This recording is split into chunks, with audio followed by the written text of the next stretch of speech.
right back, refurbished them. These apartment blocks, because in a standard 2-bedroom apartment, they had broken them up, so there was probably about 12 athletes sleeping in one of them.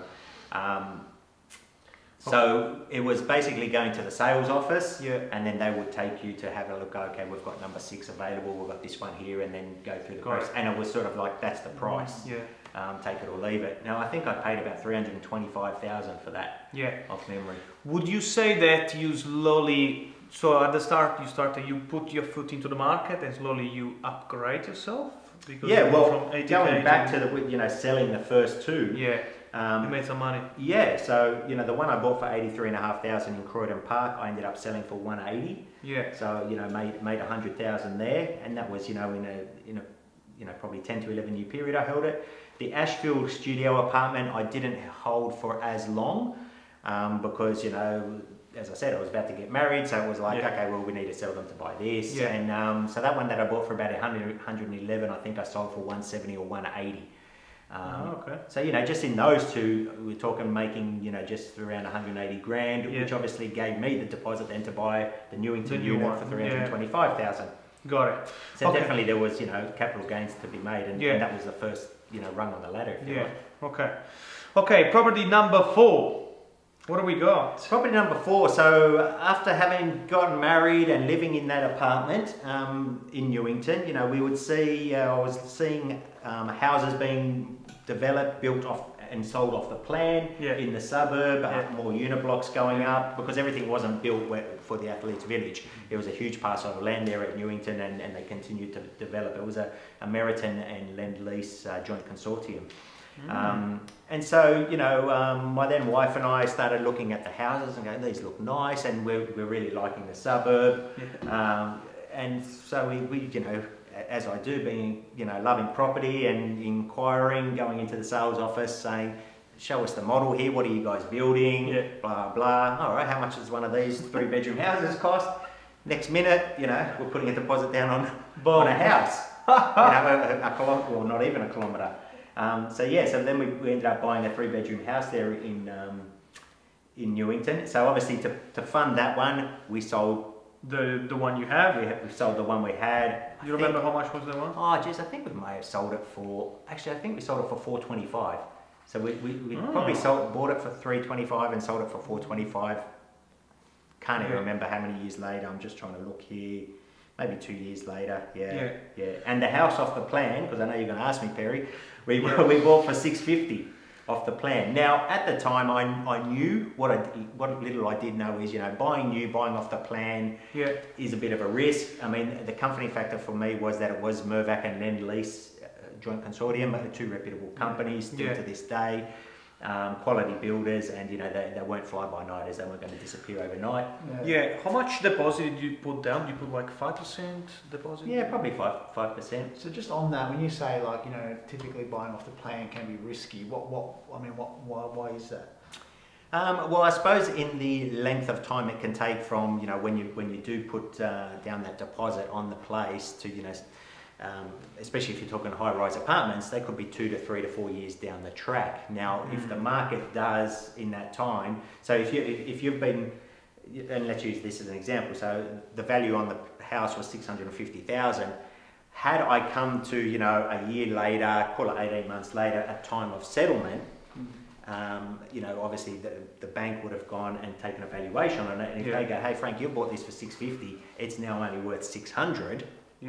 And we're only going to lend you 80% of the 600, not the 80% of 650. You'd have to come up with that that difference. And for a lot of people, if that is a substantial amount and they don't have that, they can't come up with that cash, well then they've got to sell the property before settlement, and then they're selling now when the market's down, and that's when they get in a whole lot of hurt, and they're selling for a loss. I've kind of heard, in the barbecue conversations, when people talk about, off the plan, that a lot of things can go wrong because you don't have much data to kind of history behind where you can kind of calculate your decision making when you purchase. Look, possibly if it isn't a new development, you don't have the historical trend of an established property, and an established property having gone through a few sales over a few decades, I suppose, is possibly what you're talking about. Okay. So 650 Okay, Newington, 3 bedrooms, and what's the next one? Number 5. So that was, we're talking now, we're around 2002. Look, probably then, you know, the next purchase, you know, and probably, you know, we're getting back into the investing now. You know, I'm married at this stage in 2002. So probably about 5 years later in 2007, pick up a 2-bedroom unit in Gladesville. Which is funnily enough where I'm living today. Oh, there you go. So many years later, and Gladesville, didn't know much about Gladesville. You know, it's on the north side. Always, you know, sort of knew it to be, you know, a suburb you don't hear much about. Tightly held, quiet, and picked up a 2-bedroom unit there. Now I paid $315,000 for that back in 2007. Now, mind you, at the time, you know, all these, you know, $315,000 felt like, you know, a lot of money for it to be putting into an investment, you know, considering I already got the house in Newington. So this, you kept the Newington one? Yeah, because we were living in it, and you bought an investment property in Gladesville? Yeah, which I actually now you live at when I said I still live in Gladesville, not in this place, but I still have this investment. So that's been my longest investment from 2007 to obviously 2021. I still have that. Do you know how much is worth that one right now? Probably around now it's worth about 700. Look, in the peak, you know, a few years ago, back in 2017, it probably got up to 750 plus, came back a little bit. Now it's starting to go on the rise again. You just double your money, no worries, mate. I suppose when you know, I mean, now you're getting into, you've traded a few properties and stuff like that. Did you find yourself now understanding a lot more about properties and what to look for and what, you know, what to make sure that you know it's ticking the boxes in certain areas? Or look, you know, I suppose I did, because even though, you know, it was that 5-year period since, you know, I bought the Newington house to that Gladesville unit, I was always in the market, always looking. I had a natural interest and attraction to property for whatever reason, you know, probably because of the money I made on the first couple. You know, at that time of your life, you're in your early 20s, you think it's all the money in the world. You know, so but you know, definitely like that block in Gladesville, or that unit in Gladesville, it's a small block of 12. You know, so I definitely knew that, you know, a small boutique block was obviously preferable to a large high rise. You know, no lifts, no pools, nothing fancy about it. You know, blonde brick, 70s build, doesn't look fancy at all, neat and tidy. I do remember, you know, when I walked up the driveway and the block itself, the common areas, everything was neat and tidy, very well maintained, you know, which gives you the sense that there's a good proportion of owner-occupiers living in the building who are taking care of it. And, you know, I wasn't going to be living in it, I was going to be putting a tenant in there, but it's good to know that there are other owner-occupiers looking after your asset. Yeah, good, okay. When you bought this one, which was like the first one where you did not live in there, did you use any particular structure to your mortgage, or? Well, not the first one that I didn't live in, or after I bought the one, because the first two I didn't live in, because I was living at home. No, I bought it just in my own person. Well, at that time it was in both mine and my wife's name. Yeah, okay. You don't sound very excited about it. Okay, no worries. Alright, property number 6. Whereabouts? 6. What came after that? After the Gladesville. All right. Well, so I mentioned Gladesville unit, bought it in 2007. And you know, look, this is a little bit personal, but I will go into it because it's part of life and it's part of the investment journey as well. In 2009, then my wife and I split. We got divorced. Now, in that settlement, you know, I bought her out with the assistance of some money from my parents on this stage. You know, the Newington house that we bought off the plan, and the Gladesville unit. Got it. So at the stage we had in 2009, we had both those properties. You know, we did the financial separation, and anyway, with some, you know, I sold some shares. I had some shares at the time. My parents lent me some money, of which obviously I paid them back in full with interest. And I bought those properties and kept them. You know, and again, a bit of sound advice from my dad. You know, he said, look, pay the money. You know, the money will be spent. Those properties will double in value. Keep your assets. Man, okay. So having had those two, then I bought. The next one was then after a while of. So I stayed living in the house, in the Newington house. And as you can imagine, being the house that I was married in, I didn't want to live in it for much longer. So I decided to sell the house. So, you know, from having bought it at the plan back in 2002 at 650. I sold it, and I probably sold it in 2011. Yeah. And I sold it for 998,000. I was hoping for a mil, but Yeah, wow. they wouldn't budge. And yeah, and back then, Yeah. selling a house in Newington for a 3-bedroom house for what was $1 million was a big thing. Yeah. So yeah, I sold it at a good time, and I ended up staying in because obviously I still needed a place to live. So I ended up buying just around the corner. Yeah.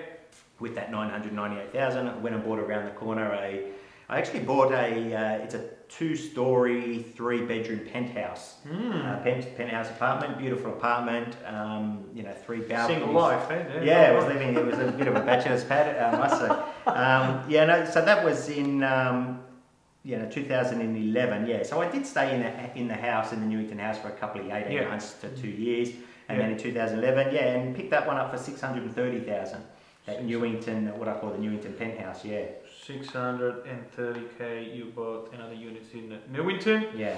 So that's at this time now. I'm living in that Newington penthouse and have the Gladesville investment unit. Yeah.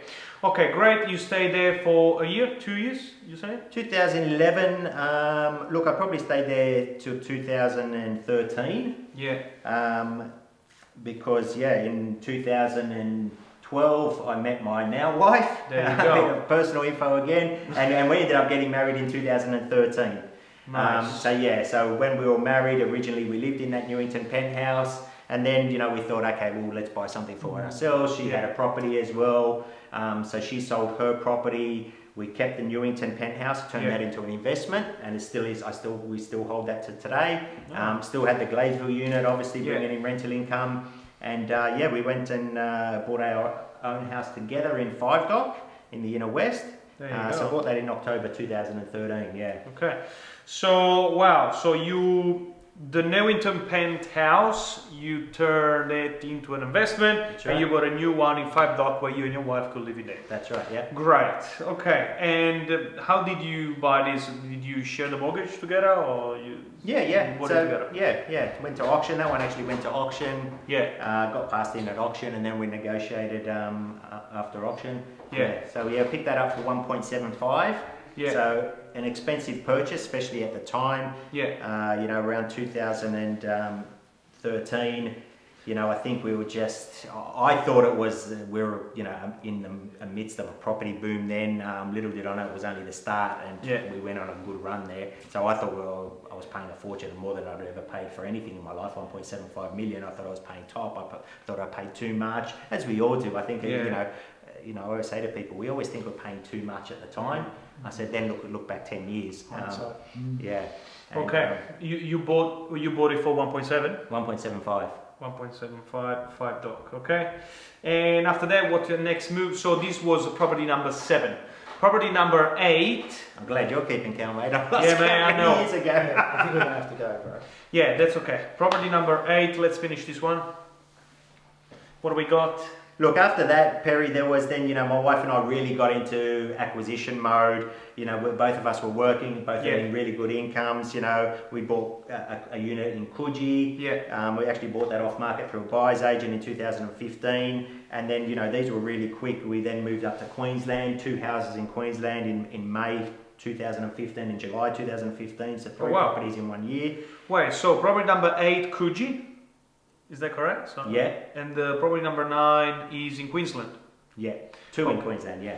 So 8, 9, and wow. Okay, so you did have a question about the borderless investors. Is that correct?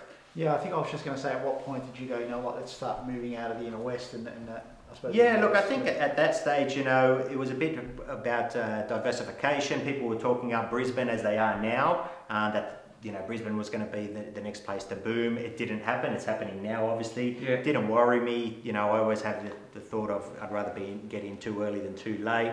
Yeah. A bit of diversification, a bit of separation of land tax, given that, obviously each person, my wife and I get a land tax threshold. Put the 2 houses, one is in her name for tax purposes, one's in my name. Yeah. So look, they're starting to pay dividends now. Ah, nice. Yeah. Okay. So the one in Coogee, how much you paid for it? Coogee, 875,000. 875 unit.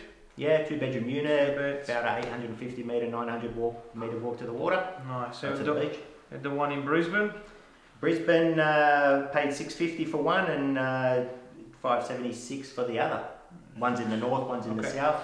So at the moment you hold these two in Brisbane, Yeah, Coogee, yeah, 5 Dock, yeah, Newington, yeah, and Gladesville. yes.